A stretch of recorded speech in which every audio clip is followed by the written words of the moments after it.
Pemerintah Republik Indonesia mencatat capaian signifikan dalam diplomasi perbatasan negara dengan mengamankan tambahan wilayah seluas 127,3 hektar di Pulau Sebatik, Kalimantan Utara.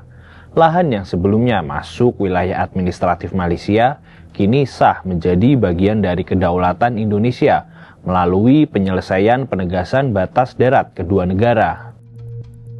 Kepala Staf Presiden Muhammad Qodari menegaskan bahwa penyelesaian tapal batas di Pulau Sebatik ini merupakan wujud nyata keberhasilan diplomasi damai. Presiden Prabowo berkomitmen untuk memantapkan sistem pertahanan dan keamanan negara. Komitmen tersebut juga tercantum dalam salah satu dari 17 program prioritas Presiden, yaitu penguatan pertahanan dan keamanan negara dan pemeliharaan hubungan internasional yang kondusif. Percepatan penanganan dampak penyelesaian penegasan batas darat wilayah negara Indonesia dan Malaysia di Pulau Sebatik telah selesai dilakukan.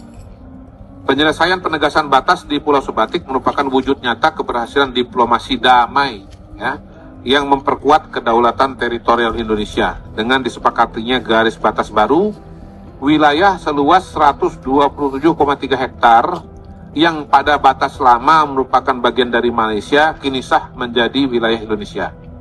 Sementara itu, hanya 4,9 hektar dari wilayah pada batas lama Indonesia yang kini menjadi bagian dari Malaysia. Kesepakatan ini mengakhiri outstanding boundary problem yang merupakan warisan ketidaksesuaian traktat kolonial.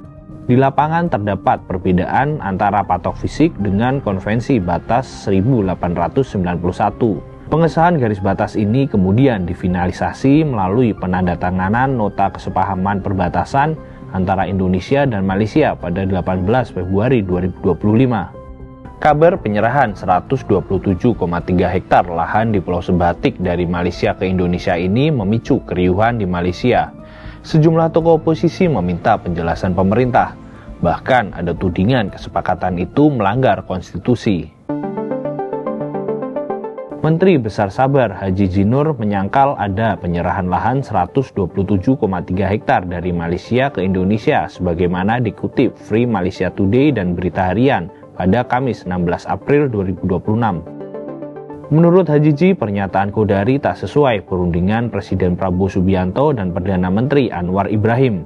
Menurutnya, Malaysia sebenarnya diuntungkan, akan tetapi tidak boleh menyampaikan pernyataan untuk saat ini. Gerakan Kuasa Rakyat Malaysia atau G57 Sabah juga dilaporkan mendesak pemerintah Anwar Ibrahim menjelaskan kesepakatan itu. Ketua G57 Zulkarnain Mahdar mempertanyakan keadilan kesepakatan RI Malaysia. Kepada The Star Malaysia, ia mengungkapkan kekhawatiran G57 terkait ketimpangan luas lahan yang dipertukarkan. Minimnya transparansi dalam proses negosiasi serta perlindungan terhadap kepentingan nasional. G57 telah meminta pemerintahan Haji Jinur di Sabah memberi penjelasan. Karena perundingan dilakukan pemerintah pusat, G57 juga meminta penjelasan Anwar. Sahabat Kompas, kini kita tunggu apakah problem batas luar negara di Pulau Sebatik ini benar-benar tuntas dan bisa disepakati kedua negara.